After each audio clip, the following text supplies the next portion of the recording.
अकबर बीरबल हरे घोड़े की कहानी।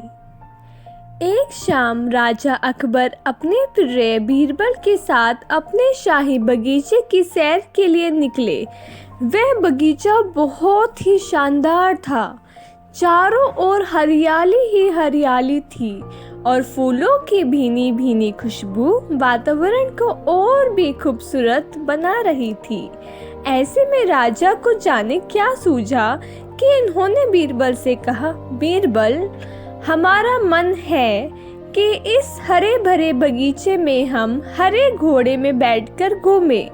इसलिए मैं तुम्हें आदेश देता हूँ कि तुम 7 दिनों के अंदर हमारे लिए एक हरे घोड़े का इंतजाम करो। वहीं अगर तुम इस आदेश को पूरा करने में असफल रहते हो तो तुम कभी भी मुझे अपनी शक्ल ना दिखाना। इस बात से राजा व बीरबल दोनों वाकिफ थे कि आज तक दुनिया में हरे रंग का घोड़ा नहीं हुआ है। फिर भी राजा चाहते थे कि बीरबल किसी बात में अपनी हार स्वीकार करे।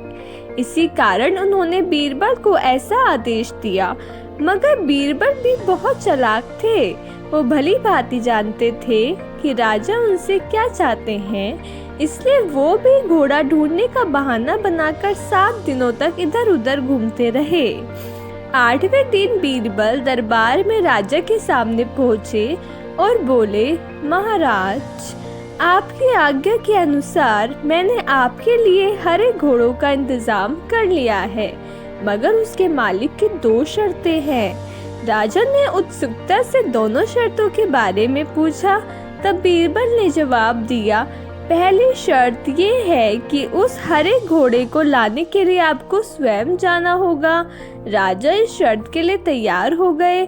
फिर उन्होंने दूसरी शर्त के बारे में पूछा। तब बीरबल ने कहा, घोड़े के मालिक की दूसरी शर्त ये है कि आपको घोड़ा लाने जाने के लिए सप्ताह के 7 दिनों के अलावा कोई और दिन चुनना होगा। ये सुन राजा हैरानी से बीरबल की ओर देखने लगे। तब बीरबल ने बड़ी सहजता से जवाब दिया, महाराज, घोड़े का मालिक कहता है कि हरे रंग के खास घोड़े को लाने के लिए उसकी ये खास शर्त तो माननी ही होगी।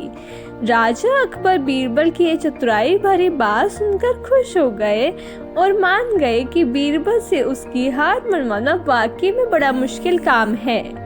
तो इस कहानी से हमें ये सीख मिलती है कि सही सूझबूझ और समझदारी के साथ नामुमकिन लगने वाले काम को भी आसानी से किया जाता है। धन्यवाद।